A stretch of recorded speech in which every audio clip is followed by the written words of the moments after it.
नमस्कार, जोहार।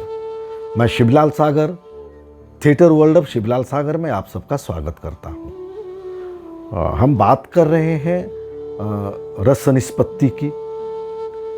तो इससे पहले श्रृंगार रस के बारे में चर्चा हुई थी। आज हम बात करेंगे हास्य रस की। हास्य रस, इसका स्थायी भाव हास है। हास अस्वाभाविक अंगभंगी या अस्वाभाविक आचरण और वाक्य, विकृत वेशभूषा आदि के दर्शन से मन में जो प्रसन्न भाव का उदय होता है उसे हास कहते हैं। और इसी हास से हास्य रस की निष्पत्ति होती है।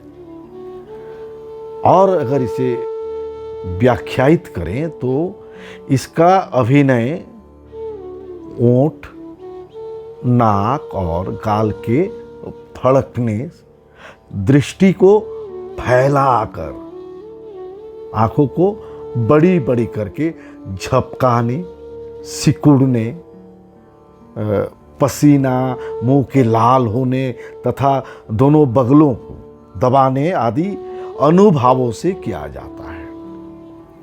ये व्यभिचारी भाव एवं विभाव आदि के सहयोग से साधारणीभूत होकर हास्य रस में परिणत या परिवर्तित होता है।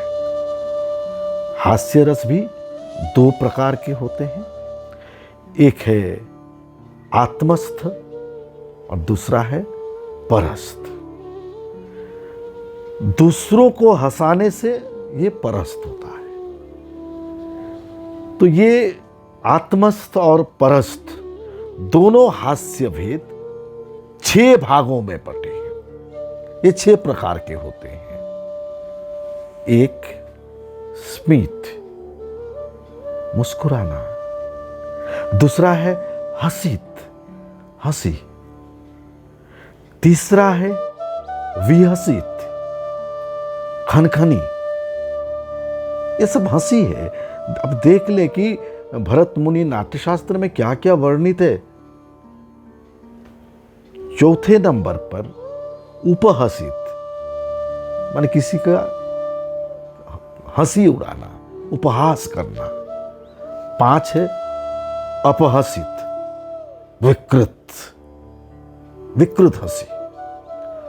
और अंत में 6ठे नंबर पर है अतिहसित, माने अट्टहास। अट्टहास जैसे रावण या कंस या कोई खलनायक की भूमिका को जब हम देखते हैं अट्टहास करता है।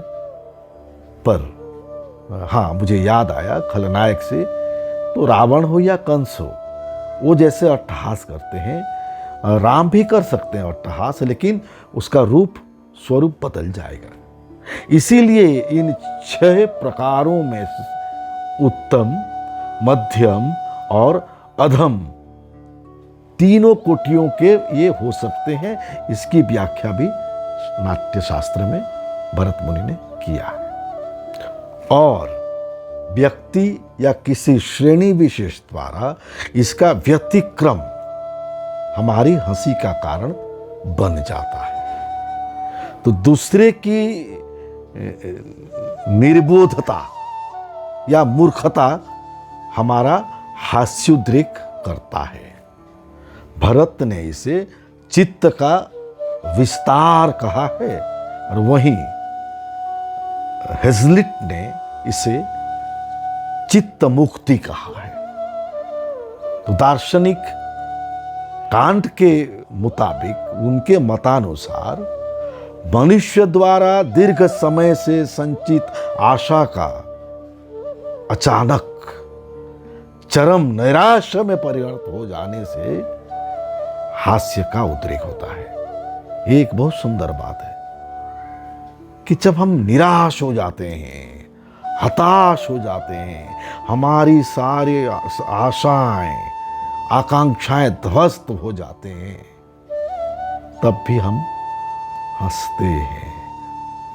वो जो नैराश्य में हंसी है, उसकी उत्पत्ति वो भी एक हास्य का मूल स्रोत माना जाता है।